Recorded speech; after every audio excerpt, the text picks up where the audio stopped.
હવે રામદેવનો વખત તો રામદેવની પૂછપરછ શરૂ થાય છે। રામદેવને કોઈકે એવું કહ્યું હતું કે ઇઝરાયલની અંદર ખેડૂતો ખૂબ કમાય છે, જો તું ઇઝરાયલ પહોંચી જઈશ તો મહિને 2.5, 3, 4 લાખ રૂપિયા તો આરામથી કમાઈ લઈશ, પણ ઇઝરાયલ જવા માટે 15 થી 20 લાખ રૂપિયાનો ખર્ચો થાય છે। રામદેવ પૈસાની મથામણમાં દોડે છે, પણ તેને ક્યાંયથી પૈસા મળતા નથી। ત્યારે તેને ઝબકારો થાય છે કે તેના પિતાએ HDFC બેંકમાંથી વીમો લીધો છે અને આ વીમાની રકમ 60 થી 70 લાખ રૂપિયા છે।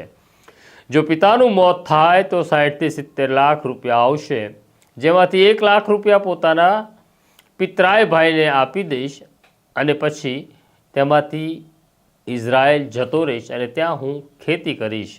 આમ હવે રામદેવ પણ પોલીસની પકડમાં આવી ગયો। પિતાના વીમા માટે તેણે પોતાના પિતરાય ભાઈ પાસે હત્યા કરાવી। આ મામલે વિરમ અને રામદેવની પોલીસે ધરપકડ કરી, પણ આ આખા મામલે ASP સિમરન ભારદ્વાજે શું કહ્યું તે પણ તમે સાંભળી લો। ગઈ તારીખ 9/12/2025ના રોજ રાજકોટ રૂરલ કંટ્રોલ રૂમમાં એક વર્દી આવી હતી, જેમાં બેસિસમાં આપણે એક BNS 103 મુજબ ખૂનનો ગુનો દાખલ કરવામાં આવ્યો હતો।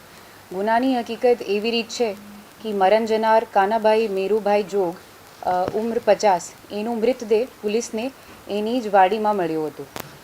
શરૂઆતમાં આપણે પ્રાઇમરી ઇન્ફોર્મેશન આ હતી કે એનો કદાચ કંઈ એક્સિડન્ટ થઈ ગયો છે, મોટર વ્હીકલ એક્સિડન્ટ।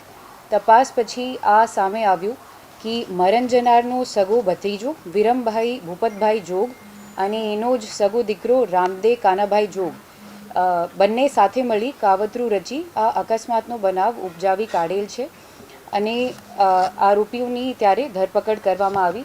ત્યારે સામે આવ્યું કે મરણ જનારના દીકરાને ઇઝરાયલ જવાનું પ્લાન હતું, એને ત્યાં ફોરેનમાં સેટલ હોવાનું હતું।